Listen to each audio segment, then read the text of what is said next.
ಇವತ್ತು ತುಂಬಾ ಸಿಂಪಲ್ ಹಾಗೆ ಅಷ್ಟೇ ಆರೋಗ್ಯಕರವಾದಂತಹ ಒಂದು ಪ್ರೋಟೀನ್ ರಿಚ್ ರೆಸಿಪಿನ ನೋಡೋಣ. ಎಲ್ರಿಗೂ ನಮಸ್ಕಾರ, ವೆಲ್ಕಮ್ ಬ್ಯಾಕ್ ಟು ನಮ್ಮ ರೆಸಿಪೀಸ್.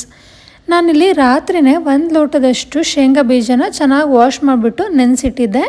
ಬೆಳಗ್ಗೆ ಆಗಿದೆ. ಮತ್ತೊಂದು ಸಲ ಶೇಂಗಾನೆಲ್ಲ ವಾಶ್ ಮಾಡಿಬಿಟ್ಟು ಒಂದು ಕುಕ್ಕರ್ಗೆ ಸೇರಿಸ್ಕೊಂಡು ಅದ್ರ ಜೊತೆ ಒಂದು 3/4 ಚಮಚದಷ್ಟು ಉಪ್ಪನ್ನು ಸೇರಿಸ್ಬಿಟ್ಟು ಒಂದು ಅರ್ಧ ಲೋಟದಷ್ಟು ನೀರು ಸೇರಿಸಿ ಕುಕ್ಕರ್ ಲಿಡ್ನ ಕ್ಲೋಸ್ ಮಾಡಿ ಒಂದು 2 ವಿಷಲ್ ಬರೆಸ್ಕೊಳ್ತೀನಿ.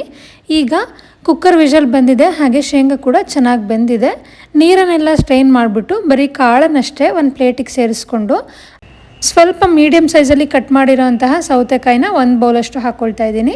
ಒಂದು ಅರ್ಧ ಈರುಳ್ಳಿ ಹಾಗೆ ಒಂದು ಅರ್ಧ ಟೊಮೊಟೊ ಹಣ್ಣು ಜೊತೆಗೆ 1 ಚಮಚದಷ್ಟು ಹಸಿ ತೆಂಗಿನಕಾಯಿ ತುರಿನ ಸೇರಿಸ್ಕೊಂಡು ಸ್ವಲ್ಪ ಉಪ್ಪು ಹಾಕಿದ್ದೀನಿ. ಯಾಕಂದರೆ ನಾವೀಗಾಗಲೇ ಶೇಂಗಾ ಬೇಯಿಸುವಾಗೂ ಕೂಡ ಉಪ್ಪು ಹಾಕಿದ್ದೆ. ಖಾರಕ್ಕೆ ಒಂದು ಅರ್ಧ ಚಮಚಕ್ಕಿಂತ ಕಡಿಮೆ ಮೆಣಸಿನ್ಕಾಯಿ ಪುಡಿನ ಸೇರಿಸ್ಕೊಂಡಿದ್ದೀನಿ. ಅದ್ರ ಬದಲಾಗಿ ಪೆಪ್ಪರ್ ಪೌಡರ್ ಕೂಡ ಸೇರಿಸ್ಕೋಬೋದು.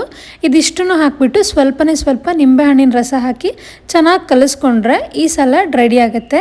ಬೆಳಗಿನ ಬ್ರೇಕ್ಫಾಸ್ಟಿಗೆ ಇದು ಪ್ರೋಟೀನ್ ರಿಚ್ ಆಗಿರೋದ್ರಿಂದ ಆರಾಮಾಗಿ ಎಲ್ಲರೂ ಕೂಡ ತಿನ್ಕೋಬೋದು.